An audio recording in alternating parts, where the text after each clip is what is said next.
एका परातीमध्ये मी 1.5 कप गव्हाचं पीठ घेतलेलं आहे। यामध्येच पाव कप बाजरीचं पीठ, पाव कप ज्वारीचं पीठ आणि पाव कप बेसन घेतलेलं आहे। हे सर्व व्यवस्थित मिक्स करून घ्यायचं।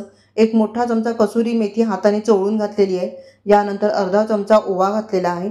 1.5 चमचा सफेद तीळ, चिमूटभर हिंग, धणा पावडर, जिरा पावडर, लाल तिखट प्रत्येकी अर्धा चमचा, पाव चमचा हळद घातलेली आहे, चवीनुसार मीठ घातलेलं आहे, लसूण मिरचीचा ठेचा घातलेला आहे, 1 चमचा कच्चं तेल घातलेलं आहे आणि बारीक चिरलेली कोथिंबीर घालून हे सर्व एकत्र करून घेतलं।